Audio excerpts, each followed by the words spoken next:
नमस्कार, मैं रविश कुमार। बैंकों का एक और मुश्किल इम्तिहान अब होने वाला है। 28 नवंबर से 7 दिसंबर, हर महीने की इन तारीखों के बीच करोड़ों लोग अलग अलग दिनों पर अपनी सैलरी निकालने का इंतजार करते हैं, पेंशन पाने का इंतजार करते हैं। नोटबंदी का आज 23वां दिन है। नवंबर का महीना तो लोगों ने पुरानी सैलरी के पैसे बदलवाने और उधार पर घर चलाने में गुजार दिया, लेकिन दिसंबर कैसे कटेगा? 1 दिसंबर से 7 दिसंबर के बीच अगर लोगों के हाथ में सैलरी नहीं मिली तो क्या होगा? केंद्र सरकार के कई विभागों के कर्मचारियों को हफ्ते भर पहले से 10,000 रुपया एडवांस दिया जा रहा है, लेकिन उन्हें भी ये राशि 2,000 और 100 के नोट में मिली है। पूरी सैलरी कब मिलेगी, कब खाते में आएगी और कब तक निकाल सकेंगे, ये तो कर्मचारी ही बताएंगे। वो भी पूछ रहे हैं कि हमें कोई तो बता दे। 10,000 से कितना खर्चा चलेगा, ये भी वही बताएंगे, लेकिन हम अंदाजा लगा सकते हैं कि 10,000 कैश से कितना काम चला सकते होंगे। उन्हें भी तो इससे 10,000 में से अखबार वाले से लेकर दूध वाले तक को देना होगा। खासकर छोटे स्तर के कर्मचारियों को खासी दिक्कत आ सकती है। हमारे तमाम संवाददाता जब भी बैंक में जाते हैं एक ही कहानी लेकर लौट रहे हैं कि 12 बजे तक कैश खत्म हो जाता है। 23 दिन बाद भी बैंकों के पास कैश की स्थिति में तथाकथित सुधार की यही कहानी चल रही है। हमारे सहयोगी रविश रंजन शुक्ला नई दिल्ली के संसद मार्ग स्थित पंजाब नेशनल बैंक गए। 11 बजे वहां 3 लाइनें थी, एक जमा करने की, एक एटीएम की और एक पैसा निकालने वालों की।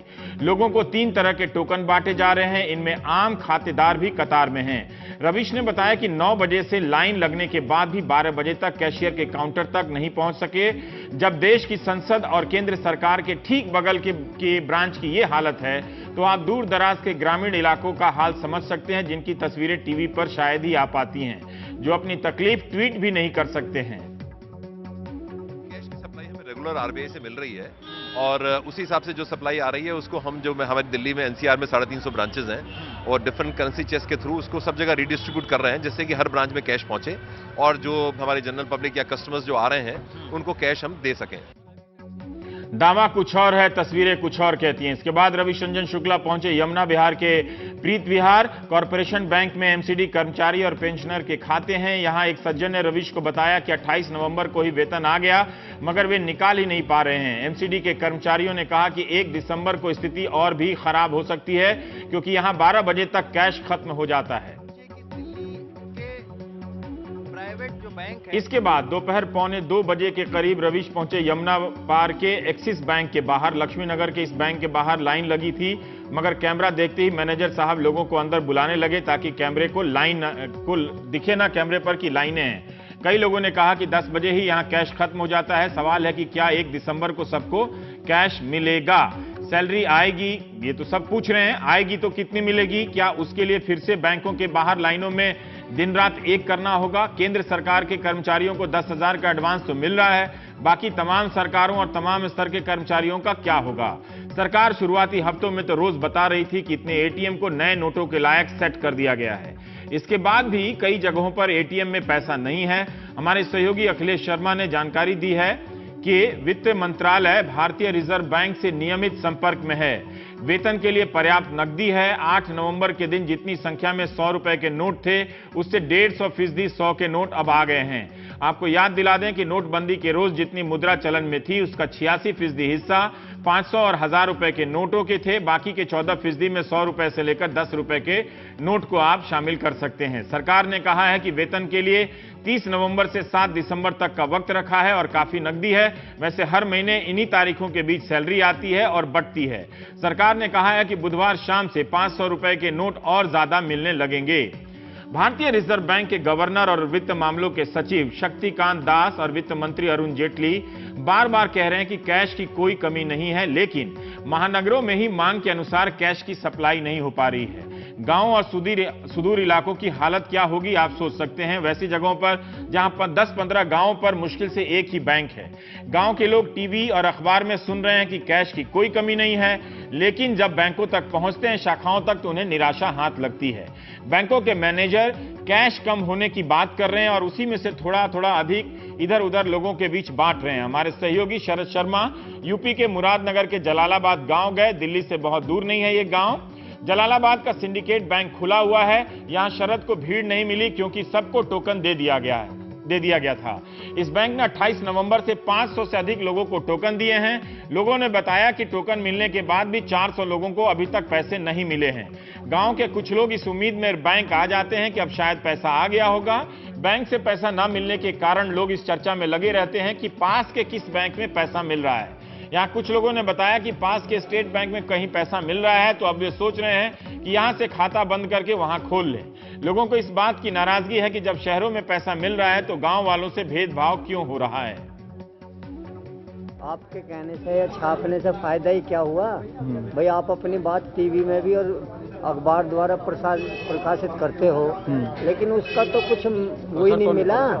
असर क्या पड़ा भाई? मान लो बात है, रिजर्व बैंक ज्यादा कैश दे रहे। रिजर्व बैंक जब ब्रांचों को ज्यादा कैश देगा तो उसी के आधार पर ज्यादा आएगा।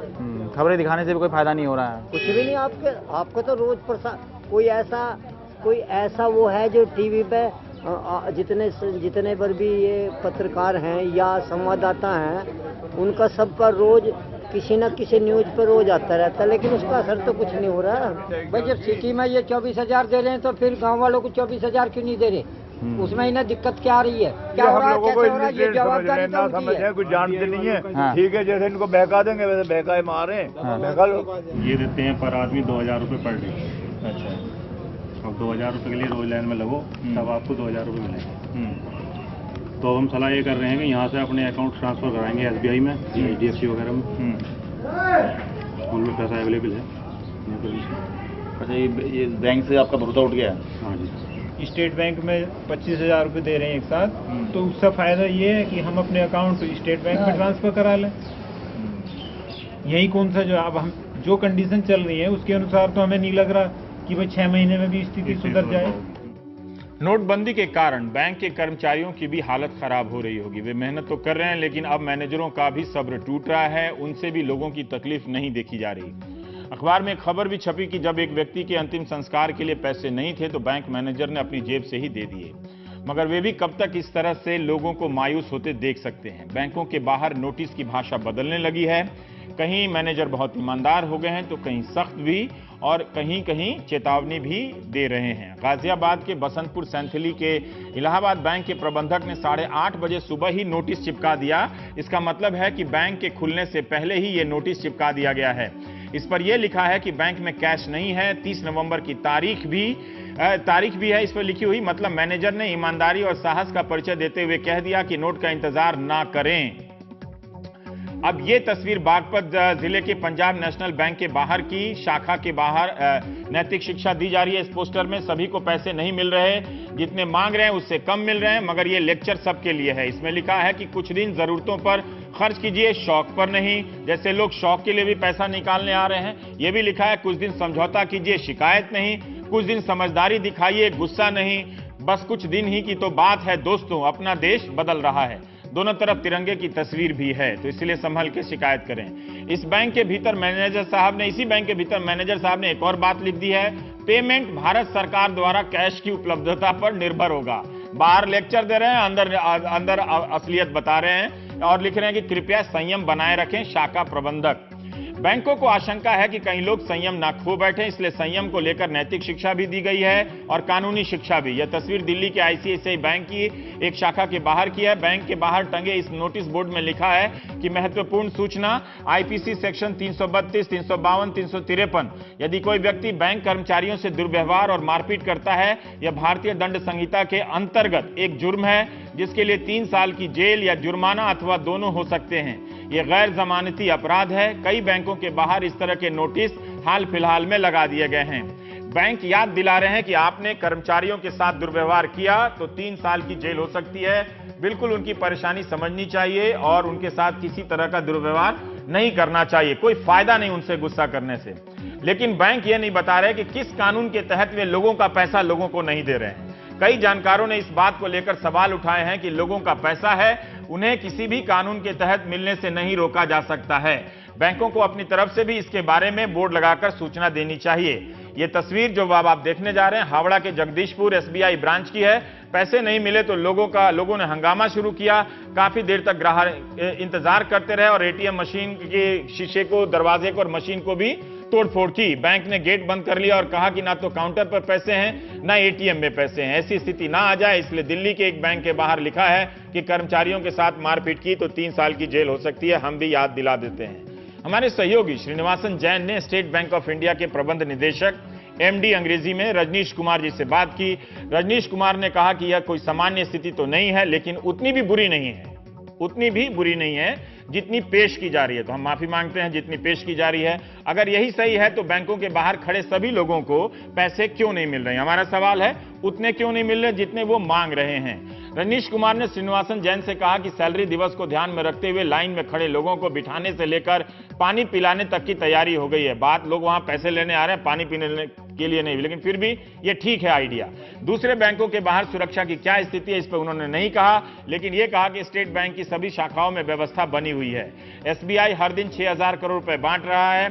पिछले 20 दिनों से बैंक के सभी कर्मचारी 100% क्षमता पर काम कर रहे हैं। जब श्रीनिवासन जैन ने पूछा कि ऐसी खबरें आ रही हैं कि भारतीय रिजर्व बैंक ने कैश की राशनिंग कर रखा है, तो इसके जवाब में रजनीश कुमार ने कहा कि ऐसी कोई बात नहीं है। उन्होंने माना कि यह कोई सामान्य स्थिति नहीं है, लेकिन उतनी बुरी नहीं है जो कि दोहराया। मैं देश का 50% वो कहते हैं कि पैसा मैनेज कर रहा हूं।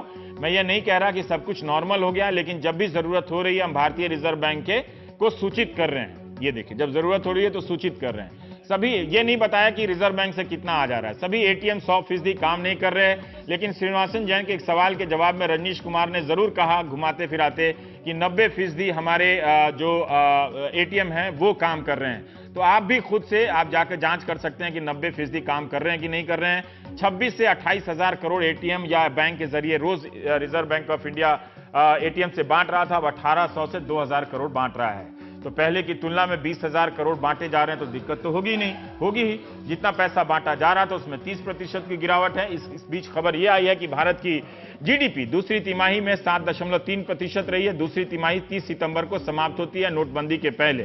भारतीय रिजर्व बैंक ने कहा कि जनधन खाते से 10,000 से ज्यादा की रकम नहीं निकाली जा सकती है। 10,000 से अधिक निकालने पर दस्तावेज देने होंगे कि क्यों निकालना चाहते हैं।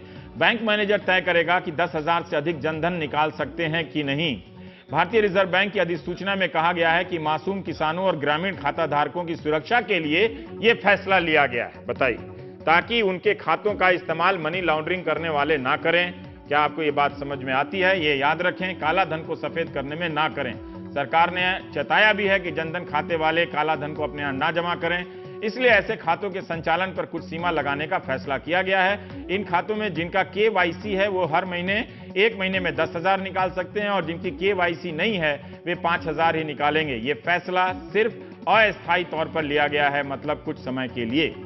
उधर अब कंपनियों ने अपने कर्मचारियों का खाता खुलवाना शुरू कर दिया है, जिससे सैलरी उनके खाते में चली जाए। नोएडा की एक कंपनी है रेडियंट एक्सपोर्ट, यहां 7 तारीख को सैलरी बढ़ती है। नोटबंदी के चलते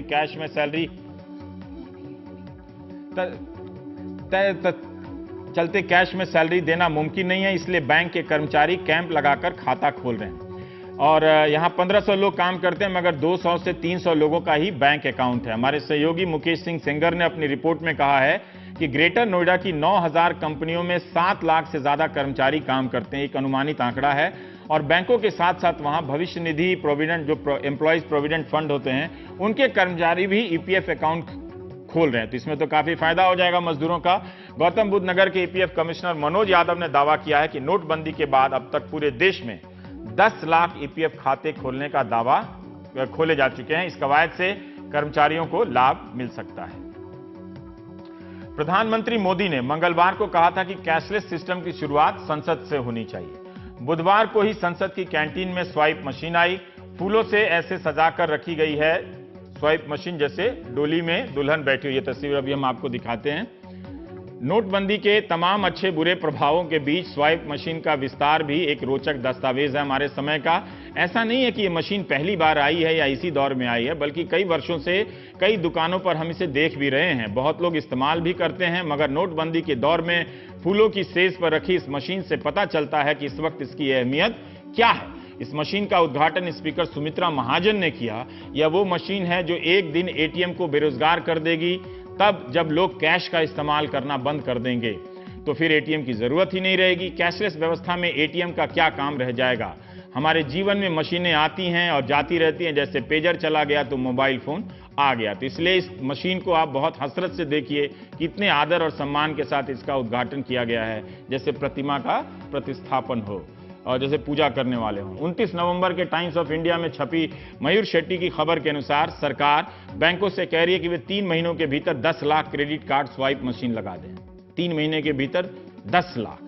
स्टेट बैंक ऑफ इंडिया को 6 लाख मशीनें लगानी हैं। इसके लिए सरकार ने इन मशीनों पर लगने वाले 12.5% का उत्पाद शुल्क माफ कर दिया है। 4% का एक विशेष उत्पाद शुल्क लगता है, वो भी माफ कर दिया है।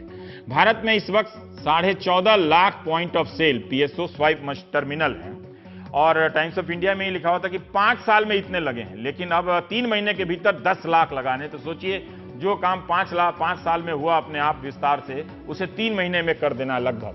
8 नवंबर के दिन 14 लाख करोड़ की मुद्रा चलन में थी। इतनी ही संख्या में स्वाइप मशीनें भी चलन में आ चुकी थी।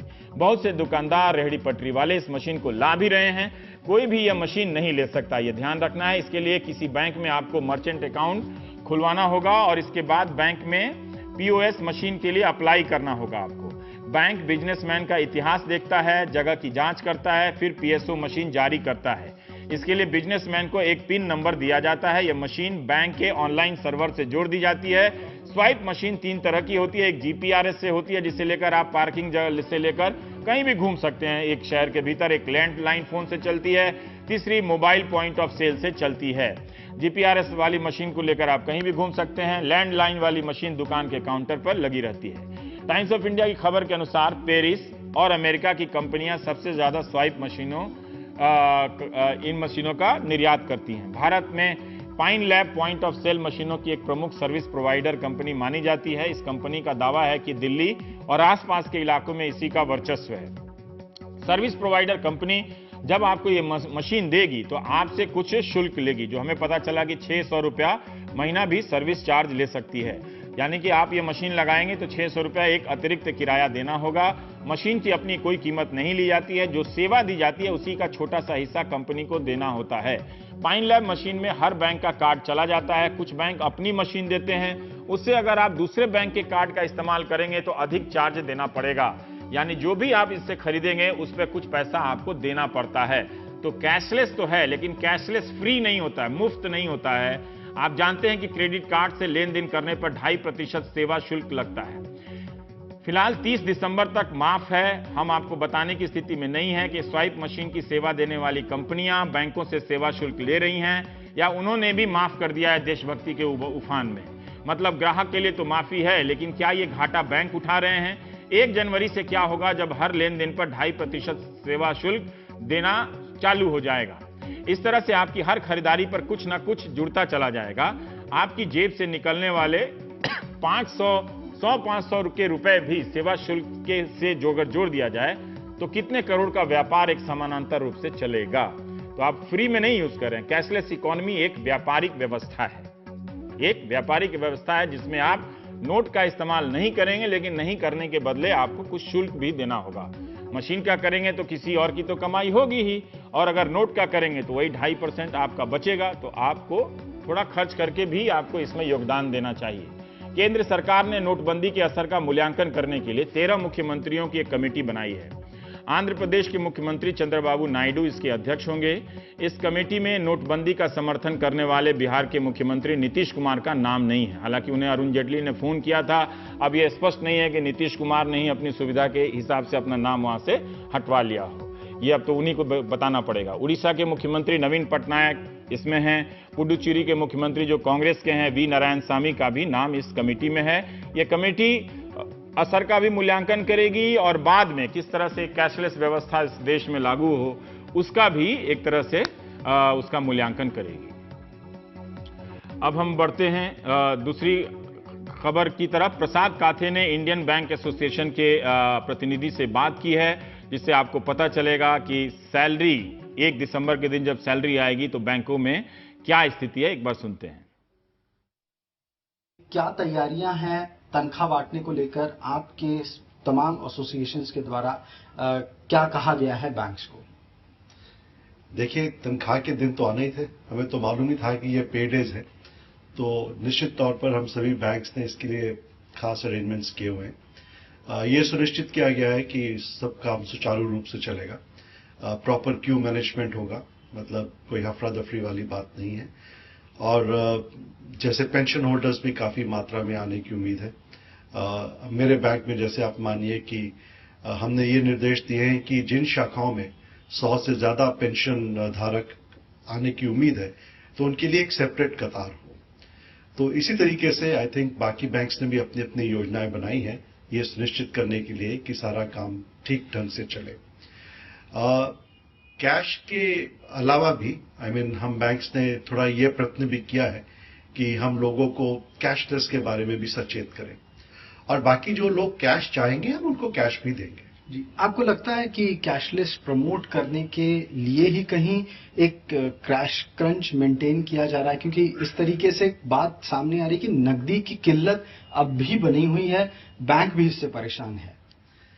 देखिए, कैश की जो आप करेंसी शॉर्टेज की बात कर रहे हैं तो वाकई में मैं इसको ये कहूंगा कि वो करेंसी शॉर्टेज नहीं, वो थोड़ा लॉजिस्टिक्स इश्यू है। करेंसी शॉर्टेज में तब मानूं अगर आप किसी शाखा में कैश खत्म है और अगले 5 दिन हम उसको कैश नहीं दे पा रहे, तो वो तो करेंसी शॉर्टेज है।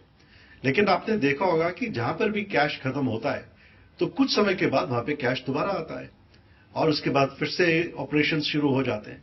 तो ये जो समय लॉजिस्टिक्स इश्यूज हैं, अब कैश का मूवमेंट है उसके लिए काफी तैयारी होती है, there is a procedure involve, there is a preparation involve. तो वो जो थोड़ा समय लगता है, आप उसको कैश शॉर्टेज कह सकते हैं, आप उसको लॉजिस्टिक्स इश्यू कह सकते हैं, यही परेशानी है। तमाम परेशानियों के बीच काम तो चल ही रहा है, लेकिन नोटबंदी के बाद खबर आई थी कि सोना काफी महंगा होने लगा है और उसकी कीमत में तेजी से उछाल है। अब पहले के दाम से काफी नीचे आ गया। बावजूद इसके सोने की बिक्री में 70 से 80% गिरावट आई है। जानकार बता रहे हैं कि कैश की कमी इसकी बड़ी वजह है। ओपेरा हाउस में रहने वाली मधुशाह के बेटे की शादी है, ढेर सारे गहने खरीदने हैं, लेकिन सोना सस्ता होने के बावजूद नए जेवर खरीदने के बजाय घर में रखे जेवर साथ लाई हैं, क्योंकि नकदी नहीं है। बैंक में से तो पैसा निकालने जाते तो मिलते नहीं, 2 बार जाते तब कैश आती है, कैश खत्म हो जाती है, उसके लिए परेशानी बहुत होती है। और जहाँ पे भी जो काम मतलब छोटे पैसे से होना है वो तो पैसे से ही होना है। सोना एक बार ऐसा है कि हम पुराना देके नया ले सकते हैं, अभी ज़्यादा नहीं लेंगे पर 5, 10, 16 तो बहू के लिए लेना ही पड़ेगा। विदेश वखरिया भी पुराने जेवर के बदले ही नया लेने के इरादे से आए हैं। डॉटर की शादी है और वो शादी में सोने के बिना काम नहीं होता है, और जूना दे के लेने का कारण ये है कि आज जो वीकली 24,000 का जो विड्रॉल रखा है, तो वो 24,000 में मेरे ख्याल से कुछ दागिना वगैरह कुछ नहीं आ सकता है। नोटबंदी के पहले सोना करीब 30,000 रुपए प्रति तोला था। ऐलान के बाद इस सोना 38,000 रुपए तोले तक पहुंच गया और तीसरे दिन तक तो 45,000 से लेकर 50,000 तक बिकने की खबरें आईं। पता चला कि बड़े पैमाने पर लोग बंद हो गए नोट के बदले सोना खरीद रहे हैं, लेकिन जैसे ही आयकर विभाग ने निगरानी शुरू की, खरीदारी एकदम से थम गई। नतीजा सोने का दाम अब घटकर 28,700 के करीब आ गया है। आने वाले समय में सोने का भाव और भी कम होने का अनुमान है। ये मंदी जो है ज्वेलरी की हर सेक्टर में आई है। आप डायमंड ज्वेलरी का भी सेक्टर लेवे, बुलियन का सेक्टर लेवे और गोल्ड ज्वेलरी का सेक्टर लेवे, क्योंकि ये तीनों रेशियो एक साथ ही चलते हैं और तीनों प्रोडक्ट एक साथ चलते हैं। जब एक जगह में मंदी आती है तो तीनों प्रोडक्ट में मंदी आती है। मुंबई में सोने का सबसे बड़ा कारोबार जवेरी बाजार में होता है। एक अनुमान के मुताबिक नोटबंदी से पहले यहाँ हर दिन 100 से 125 करोड़ रुपए का कारोबार होता था, जो अब घटकर 10 से 12 करोड़ रुपए रह गया है।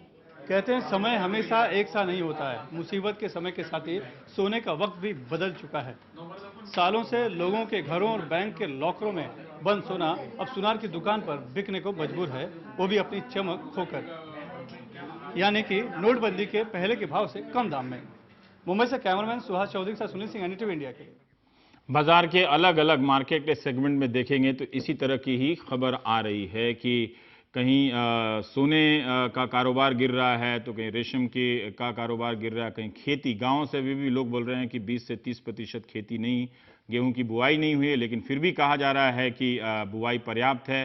कोऑपरेटिव बैंक के लोग शिकायत कर रहे हैं कि पैसा नहीं मिल रहा है, फिर भी कहा जा रहा है कि पैसा मिल रहा है।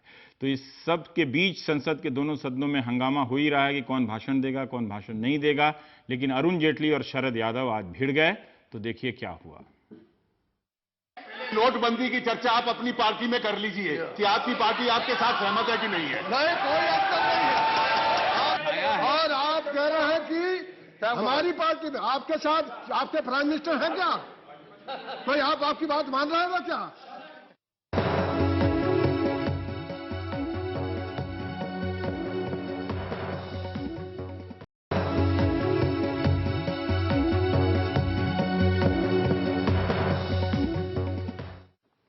इस साल बजट सत्र में वित्त मंत्री अरुण जेटली ने विदेशी पैसे से जुड़े कानून एफसीआर एक्ट में बदलाव किया, क्योंकि एफडीआई के आधार पर विदेशी कंपनी की परिभाषा बदलनी थी। हृदय जोशी ने तब आपको रिपोर्ट दिखाई थी कि कैसे विदेशी चंदा लेने के मामले में कांग्रेस और बीजेपी एक समान लगते हैं।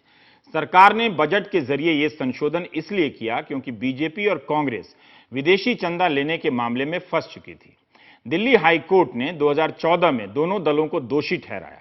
अब दलों का तो कुछ नहीं बदला न बिगड़ा, लेकिन बड़े आराम से दोनों पार्टियों ने सुप्रीम कोर्ट से अपनी पुरानी याचिका वापस ले ली है, जिसमें हाई कोर्ट के फैसले को चुनौती दी गई थी। हृदय जोशी ने तब भी ये रिपोर्ट दिखाई थी, हृदय जोशी फिर से ये रिपोर्ट दिखा रहे हैं। वो दिखाते रह जाएंगे, बदलेगा कुछ नहीं। ये मामला समझिए, क्या हमारे राजनीतिक दल चंदे और लेन देन के मामले में पाक साफ हो सकेंगे? यार हृदय जोशी को 15 साल बाद फिर से यही रिपोर्ट दिखानी पड़ेगी। ये काला कारोबार देश को दीमक की तरह खाता चला जा रहा है और देश की जनता ने जो तकलीफ झेली है, कठिनाई झेली है, मेरे शब्द भी कम पड़ जाते हैं। इतना आपने कष्ट झेलने के बाद भी इस अच्छे काम के साथ आप खड़े रहे। प्रधानमंत्री नरेंद्र मोदी के इस ऐलान के भरोसे लोग दिन भर कैश के लिए एटीएम और बैंकों के सामने कतार में खड़े हैं, हजार दिक्कतें झेलकर भी। दिक्कत तो है ही, लेकिन कंप्रोमाइज कर रहे हैं, क्या करें अभी। और इस कठिन वक्त में लोगों से हमदर्दी जता रही कांग्रेस ये कहने का कोई मौका नहीं छोड़ती कि काले धन के खिलाफ लड़ाई में वो जनता के साथ खड़ी है। ना मीडिया वालों को समझ में आएगी, ना आपके करोड़पति मालिकों को समझ आएगी, ना प्रधानमंत्री जी को समझ आएगी। यहाँ पे लोगों को कष्ट हो रहा है, दुख हो रहा है, दर्द हो रहा है, इसीलिए मैं इनके साथ यहाँ खड़ा हूँ। लेकिन आपके नेता जो कह रहे हैं वो क्या पूरा सच है? बिल्कुल नहीं। 28 मार्च 2014 को दिया गया दिल्ली हाई कोर्ट का यह फैसला कांग्रेस और बीजेपी दोनों को एक विदेशी कंपनी से चुनावी चंदा लेने के मामले में दोषी ठहराता है, क्योंकि एफसीआरए कानून में इसकी इजाजत नहीं थी। एफसीआरए का मेन मकसद ये था कि पॉलिटिकल पार्टीज और पॉलिटिशियंस को बाहर के पैसे से मुक्त करना, इसलिए इनके बारे में तो कंप्लीट बैन है।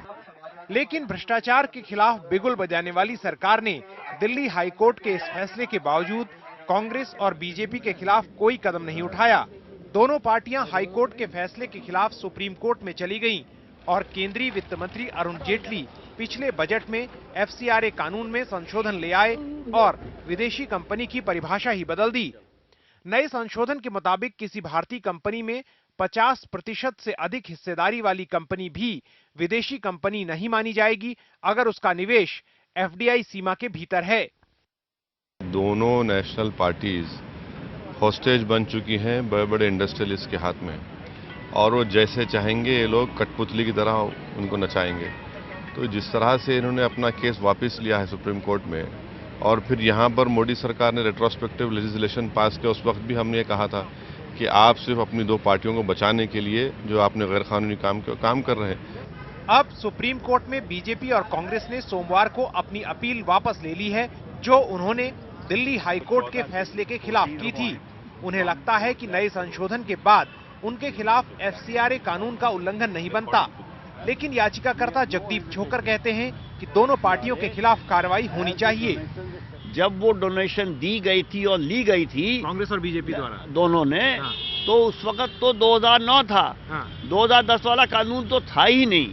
तो जो एक्शन हुआ था जो इलीगल है वो 1976 के कानून के चलते हुए हुआ था, तो उसी कानून के हिसाब से उसको देखा जाएगा। विदेशी फंडिंग को जायज बनाकर सरकार ने हमारे लोकतंत्र में विदेशी कंपनियों की पकड़ की शंका को और बलवान बना दिया है। अगर पूरी तरह फॉरेन फंडिंग आ जाता है तो उनका एजेंडा डिक्टेट होगा। तो हमारी जनतंत्र के लिए ही खतरा होगा। सरकार इस मामले पर बोलने को तैयार नहीं। इस मामले में चुनाव आयोग ने गृह मंत्रालय को चिट्ठी लिखी, जिसने पार्टियों के खिलाफ कोई कदम नहीं उठाया, बल्कि जानकारी कंपनी मामलों के मंत्रालय को भेज दी और कंपनी मामलों का मंत्रालय ये पता लगाता रहा कि और किन पार्टियों को विदेशी फंडिंग मिली है। लेकिन क्या अब हाईकोर्ट के फैसले पर कोई अमल होगा? नहीं, मेरे ख्याल से तो गृह मंत्रालय ये इसको देख करके और जो कानूनी पहलू है उसको एग्जामिन कर करके जो समुचित कार्रवाई है वो गृह मंत्रालय अपना करेगा। सवाल दोहरे मानदंडों का भी है। विदेशी पैसे को लेकर जिस तरह से तमाम एनजीओज पर कार्रवाई की गई, राजनीतिक पार्टियां खुद को उससे कैसे बचा सकती हैं? एक अगर आप एनजीओ हैं जो आम लोगों के लिए काम कर रहे हैं तो आपकी फंडिंग पर रोक लगा दिया जाएगा, आपको तरह तरह से एफसीआरए कानून के तहत रोक दिया जाएगा। दूसरी तरफ आप पॉलिटिकल पार्टीज हैं, क्लियर वायलेशन भी करें, उसके बावजूद आप आराम से काम करते रहें।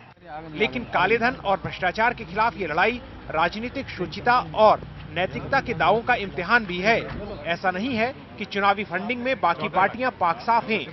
चुनाव महंगे होते गए हैं, आम आदमी की पहुंच से दूर, और चुनाव सुधारों की दिशा में कोई तरक्की नहीं हुई। मैं तो इसको ठीक नहीं मानता हूँ, लेकिन उनके अपने तर्क है, जरा उनसे पूछिए। सवाल ये है कि बाहर से अगर कोई हमें फंड दे रहा है, हम ही को नहीं दे रहा, केजरीवाल जी को भी दे रहा है, नीतीश जी को भी दे देता है, जो उसका मन करता है देता है, हमको कंपेल करके नहीं लेते हैं, उसको भी क्लियर कर दे। तो एक ऐसे वक्त में जब देश की जनता दिन भर कतारों में खड़ी भ्रष्टाचार मुक्त समाज के लिए तपस्या कर रही है, ये एक सवाल तो लोग पूछ ही सकते हैं, हाथी के दांत दिखाने के और खाने की ओर क्यों हैं? चुनाव सुधारों के लिए कोई बड़ा कदम उठाते या बड़ी पहल करते हमने अब तक किसी सरकार को नहीं देखा, लेकिन चुनावी भ्रष्टाचार के एक बड़े मुद्दे पर देश की दो बड़ी पार्टियां जिस तरह एक साथ आ खड़ी हुई हैं, वो हमारे नेताओं के राजनीतिक चरित्र के बारे में बहुत कुछ कहता है। अपने सहयोगी सुशील राठी, शशिकांत झा और विजय पटवाल के साथ दिल्ली से हृदय जोशी, एनडीटीवी इंडिया।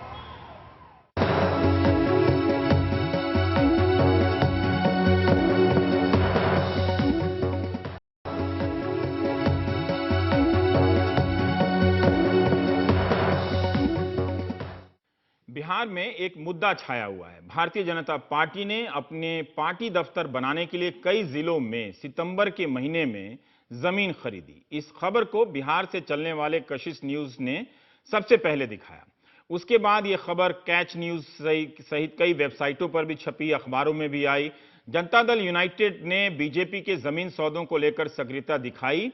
आम आदमी पार्टी ने भी इसे उठाया, मायावती ने भी दिल्ली में कुछ आवाज उठाई इसे लेकर, लेकिन बंगाल की मुख्यमंत्री ममता बनर्जी इस मुद्दे को लेकर काफी सक्रिय हो गई हैं। क्यों? मंगलवार को लखनऊ में और बुधवार को पटना में अपनी सभा की उन्होंने, और बीजेपी के दफ्तरों के लिए खरीदी गई जमीन के मामले में आरोप लगाए, जबकि बीजेपी कह चुकी है और बार बार कह रही है कि जमीन की खरीद में कोई गड़बड़ी नहीं हुई है, सब कुछ नियमों के तहत हुआ है। ममता कहती हैं कि नोटबंदी से ठीक पहले के महीने में जमीन खरीदने के नगद पैसे कहां से आ गए। बंदी घोषणा करने का बाद अभी तक जो हुआ है, एमपी एमएलए को अकाउंट देना पड़ेगा, इतना चला कि और नोटबंदी होने के बाद सब तो घर बंदी हो गया है। तो आप लोगों ने अभी इसका हिसाब देना है, तो पहले बिहार में इतना जमीन कैसे खरीदा? 19 सितंबर, 16 सितंबर, 8 अक्टूबर अनाउंस करने का पहले, नोटबंदी अनाउंस करने का पहले आपने क्या खरीद किया? अरे नोटबंदी का बाद तो जनता ने घर बंदी हो गया है और आपका पार्टी का करोड़ों रुपया हो गया है। क्या चाहते हो? लोगों को पता नहीं चलेगा? पूरा आहिस्ता पर्दाफाश हो जाएगा। छुपा रुस्तम का पर्दा नहीं चलेगा। ये तो खाली बिहार में देखो, एक दो वादा नाम का सेक्टर है, क्या राष्ट्रीय ध्वज का नाम पे भी जमीन खरीदा, और पार्टी ऑफिस का नाम क्या है? जनता पार्टी को सेंट्रल पार्टी ऑफिस है दिल्ली में। देखो डिट नंबर 3957 कब खरीदा? सितंबर में। जो डिट करते हैं ना, रजिस्ट्री करते हैं ना, अभी देखो डिट नंबर 7874 14 सितंबर देखो सितंबर महीने में पूरा खरीद के लिया, जब जनता को किसी को पता नहीं था। बिग नंबर 6018 19 सितंबर खरीदा, सब बीजेपी पार्टी के नाम पे। बिग नंबर 3957 बिग नंबर खरीदा, खाली बिहार में इतना खरीदा, एक जगह 2 जगह में। पूरा इंतजाम करो, पूरा इंक्वायरी करो तो कितना करेगा। हमारे उधर में 2 बैंक में 3 कोटी जमा किया था, और जो दिन हुआ था उसका पहले दिन भी 1 करोड़ जमा किया था। अब हमारी सहयोगी तनिमा विश्वास ने बिहार के अररिया और किशनगंज जिले से बीजेपी के जमीन सौदे के बारे में रिपोर्ट की है। जमीन की खरीद बिक्री का मामला काफी जटिल होता है, जो कागज पर होता है उससे ज्यादा कागज पर नहीं होता है। फिर भी इसे समझना जरूरी है कि यह क्या मामला है जिसे लेकर विपक्षी दल मुद्दा बना रहे हैं। बनाते तो हैं, मगर उसी हद तक कि लगे कि मुद्दा उठाया, लेकिन उस हद तक नहीं कि लगे कि घेर लिया और बदले में वो भी घिर जाएं कहीं दूसरे और मामले में। बीजेपी की सफाई के बाद क्या वाकई जमीन खरीद में कुछ गड़बड़ी हो सकती है? तनिमा से जानिए, वो समझा रही हैं कि क्या है ये मामला। बीजेपी के बिहार यूनिट ने जो 7-8 जिलों में जमीन खरीदी है उनके पार्टी ऑफिस बनाने के लिए, उसके दस्तावेज अगर हम देखें तो बहुत सारे ऐसे सवाल आते हैं जिनके अभी भी जवाब नहीं मिल पाए। जैसे हम लोग अभी अरारिया डिस्ट्रिक्ट में हैं, अरारिया जिले में, जहां पे उन्होंने 49 लाख रुपए देके एक जमीन खरीदी है सितंबर में अपने पार्टी ऑफिस बनाने के लिए। उसमें अगर हम देखें लैंड डीड में लिखा गया है कि पूरा पैसा जो है नकद में दिया गया है। इस लैंड डीड के अनुसार से जिन्होंने अपनी जमीन बेची है उनको पैसे की सख्त जरूरत थी, तो इसीलिए पूरा अमाउंट नगद में दिया गया है। पर बीजेपी से जब हम पूछते हैं, उन्होंने कहा कि सारे जो प्लॉट्स उन्होंने खरीदे हैं अपने पार्टी ऑफिसेस बनाने के लिए 7-8 जिलों में, वो सारे पैसे उन्होंने बैंक ट्रांसफर से दिए हैं। और एक कॉन्ट्रडिक्शन आती है, जब हम उनसे मिले जो एक्चुअली जमीन के ओनर है, वो बोल रहे हैं कि उन्होंने चेक से पेमेंट लिया है, तो वो भी एक कॉन्ट्रडिक्शन है। उसके बाद अगर हम लोग देखें, और एक पॉइंट जो हमारे सामने आता है कि बीजेपी ने, जैसे मैंने कहा, 49,50,000 रुपए दिए हैं इस पूरे लैंड डील के लिए, जिसमें एक घर भी बना हुआ है। प्लॉट का वैल्यू बीजेपी ने दिया है 34,50,000 और जो घर उस पे बना हुआ है उसके लिए 15 लाख।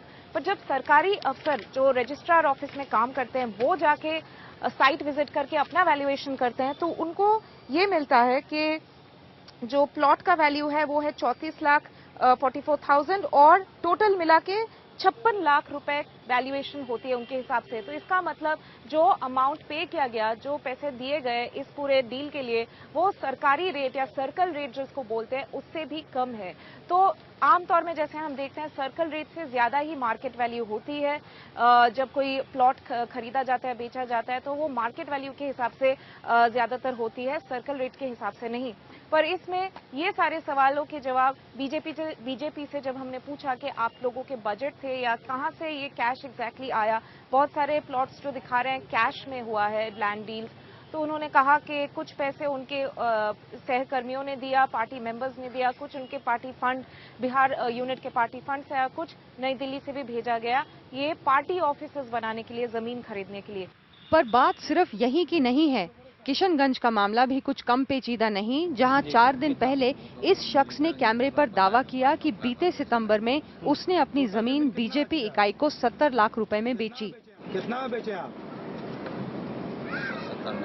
70 लाख में बेचे। डायरेक्ट आप जायसवाल जी को बेचे या फिर मीडिएटर के थ्रू जायसवाल जी को बेचे?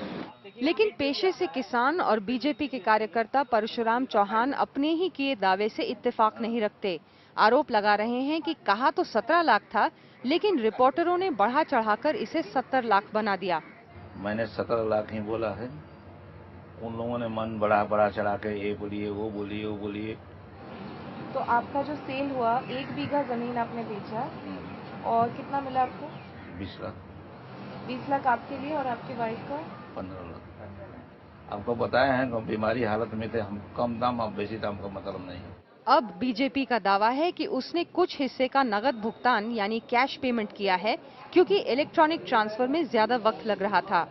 लेकिन सरकारी दस्तावेजों पर नजर दौड़ाने और स्थानीय प्रॉपर्टी एजेंटों से हुई बातचीत के मुताबिक बीजेपी की खरीदी जमीन का बाजार भाव दस्तावेज में लिखे रेट का करीब दोगुना है। आप जिस जमीन के बारे में बात कर रहे हैं, उस जमीन का कीमत लगभग 7 से 8 लाख रुपया पर कट्ठा होना चाहिए। 8 कट्ठा का मान के चलिए 8 से 56 लाख टका ऐसे होना चाहिए।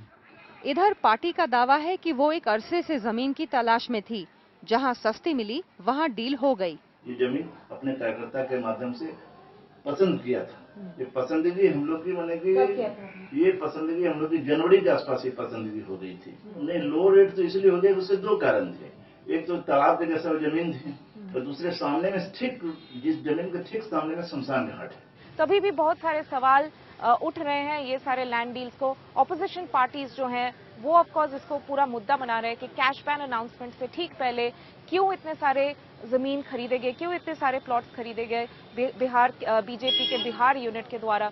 तो ये सारे सवाल के जवाब अभी भी पूरी तरह से बिहार यूनिट, बीजेपी के बिहार यूनिट दे नहीं पा रहे हैं। कैमरा पर्सन मनोज कुमार के साथ अरारिया डिस्ट्रिक्ट से तौनिमा विश्वास, एनडीटीवी इंडिया के लिए।